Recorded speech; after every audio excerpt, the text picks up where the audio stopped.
Centroid of beam section with top width અહીંયા આપણને આપેલી છે 3 મીટર, બોટમ વિડ્થ 6 મીટર અને હાઇટ આપણને 9 મીટરની અંદર આપેલી છે વિથ વન ફેસ વર્ટિકલ. તો સેન્ટર ઓફ ગ્રેવિટી આપણે ફાઇન્ડ કરવાનું છે. તો સેન્ટર ઓફ ગ્રેવિટીની અંદર આપણને પહેલી જ વસ્તુ શું આવશે, એક્સિસ આપણે આઈડેન્ટિફાઈ કરવાના છે. આપણું એક્સ એક્સિસ છે, આપણું વાય એક્સિસ છે. આપણું સેન્ટર ઓફ ગ્રેવિટી અહીંયા કંઈક આપણને મળશે, સેન્ટર ઓફ ગ્રેવિટી G. તો x બાર અને y બાર આઈડેન્ટિફાઈ થઈ જાય પછી આપણે જે કમ્પોનન્ટ આપેલું હોય એને નંબર ઓફ કમ્પોનન્ટ ની અંદર ડિવાઈડ કરવાના છે. તો અહીંયા આપણી પાસે બે સેક્શન છે. અહીંયા તમે જોશો એક રેક્ટેંગ્યુલર સેક્શન છે અને બીજો કયો છે, ટ્રાયેંગલ સેક્શન છે. તો બે સેક્શન ની અંદર આપણે સેન્ટર ઓફ ગ્રેવિટી ફાઇન્ડ કરવાની. તો centre of gravity G x bar into y bar. x બાર નું ઇક્વેશન આપણું શું આવશે, બે કમ્પોનન્ટ છે એટલે શું, a1 x1 plus a2 x2 divided by a1 plus a2. Same position y bar is equal to a1 y1 plus a2 y2 divided by a1 plus a2. તો અહીંયા આપણે બે વસ્તુ ફાઇન્ડ કરવી પડશે, 1 અને 2 કમ્પોનન્ટ માટે.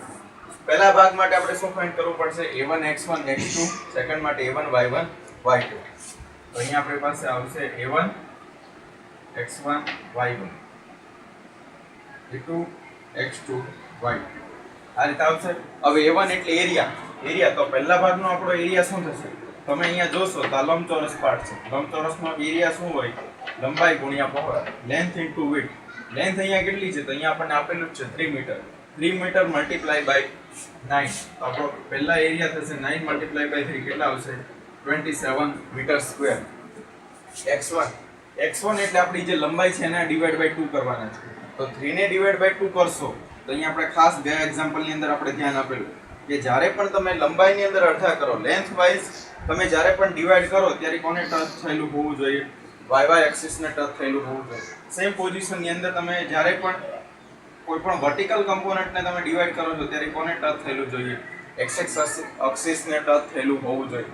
તો અહીંયા તમે ડિવાઈડ કરો છો 3 ડિવાઈડ બાય 2 પણ એ y એક્સિસ ને ટચ થયેલું હોવું જોઈએ. અહીંયા ટચ છે જ એટલે આપણે કોઈ પણ વસ્તુ ઉમેરવાની જરૂર નથી, ડાયરેક્ટ જ આપણે લઈ શકીએ છીએ. 3/2 એટલે શું આવશે આપણે પાસે 1.5 મીટર આવશે. સેમ સિચ્યુએશન ની અંદર y1 કેટલા છે આપણી પાસે, ટોટલ 9 મીટર છે. તમે જ્યારે વર્ટિકલ કમ્પોનન્ટ ને ડિવાઈડ કરો છો ત્યારે કોને ટચ થયેલું જોઈએ, x એક્સિસ ને ટચ થયેલું હોવું જોઈએ. તો અહીંયા તમે 9 ડિવાઈડ બાય 2 કરશો એટલે આપણને કેટલા મળશે, 4.5 મીટર મળશે. પણ એ ક્યાંને ટચ થયેલું જોઈએ, x એક્સિસ ને. તો અહીંયા ટચ છે એટલે કોઈ પણ એડ કરવાની જરૂર નથી. તો આપણને ડાયરેક્ટ અહીંયા શું મળશે, આપણને 9/2 4.5 મીટર મળશે. સેમ હવે આપણે બીજા સિચ્યુએશન ની અંદર સેકન્ડ કમ્પોનન્ટ માટે a2. હવે આ કયો ભાગ છે, ટ્રાયેંગ્યુલર ભાગ છે. આપણને બધાને ખ્યાલ છે કે કોઈ પણ ટ્રાયેંગ્યુલર ભાગ હોય તો શું થાય, 1/2 બેઝ ઇન્ટુ હાઈટ. તો 1/2 બેઝ, આનો બેઝ કેટલો છે, ટોટલ આપણને 6 મીટર આપેલું છે. ટોપ વિડ્થ આપણને કીધું છે 3 મીટર. એનો અહીંયાથી આપણે આ ડિસ્ટન્સ કેટલું છે, આપણું બેઝ કેટલો થયો 3 મીટર અને હાઈટ આપણને કેટલી આપેલી છે 9 મીટર. તો અહીંયા આપણો એરિયા શું થશે, 1/2 base into height. Base 3 metre, height 9 metre. તો અહીંયા કેટલા આવશે, 13.5 મીટર સ્ક્વેર આપણી પાસે આવશે. સેમ x2 ફાઇન્ડ કરવાના છે. તો અહીંયા જે છે x2 ની વેલ્યુ અહીંયા શું આવશે આપણી b/3 અને અહીંયા શું આવશે આપણી સેન્ટર ઓફ ગ્રેવિટી h/3 આવશે. તો b/3 એટલે b કેટલું છે આપણી વિડ્થ 3 મીટર છે. તો 3 ડિવાઈડ બાય 3 એટલે શું આવશે 1 મીટર.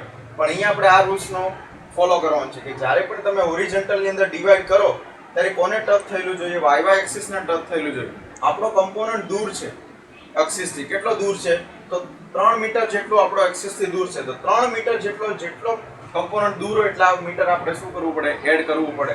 તો 3 + 3 ડિવાઈડ બાય 3 અહીંયા શું આવશે 3/3 એટલે કે 3 + 1 આપણને કેટલા મીટર મળશે, 4 મીટર મળશે. આ ઇક્વેશન છે b/3. પણ જેટલો એક્સિસ થી દૂર હશે આપણો ઓબ્જેક્ટ એટલા મીટર આપણે શું કરવાના છે, એડ કરવાના. સપોઝ આપણો ઓબ્જેક્ટ હજી 10 મીટર દૂર હોય તો હજી 10 મીટર આપણે શું કરવું પડે, અહીંયા એડ કરવું પડે. સેમ સિચ્યુએશન ની અંદર y2 એટલે શું આવશે, ઇક્વેશન આપણું h/3. h આપણને હાઈટ કેટલી આપેલી છે 9 મીટર. તો 9/3 એટલે આપણને મીટર મળશે 3 મીટર.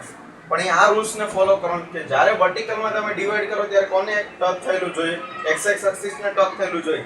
અને અહીંયા ટચ છે એટલે કોઈ પણ વસ્તુ આપણે ઉમેરવાની જરૂર નથી. તો 9 ડિવાઈડ બાય 3 એટલે આપણને કેટલા મળશે, 3 મીટર. હવે ડાયરેક્ટ જ તમારે અહીંયા વેલ્યુ પુટ અપ કરવાની છે. તો શું આવશે અહીંયા a1 x1 એટલે 27 multiply by 1.5 plus a2 x2 13.5 multiply by 4 divide by a1 plus a2 direct પણ તમે બ્રેકેટમાં લખી શકો અથવા ડાયરેક્ટ ટોટલ પણ તમે લખી શકો. એટલે અહીંયા આપણને મીટરમાં મળશે સેમ સિચ્યુએશન a1 y1 તો 27 multiply by y1 4.5 plus 13.5 multiply by 3 અહીંયા 27 પ્લસ 13.5 અહીંયા આપણને મળશે તો x બાર અને y બાર ની વેલ્યુ આપણી કેટલી આવશે તો 2.33 મીટર અને y બાર ની વેલ્યુ આપણી કેટલી આવશે 4 મીટર. તો અહીંયા આપણે લખી દેવાનું છે x બાર એટલે 2.3 4.0 મીટર. ઓકે.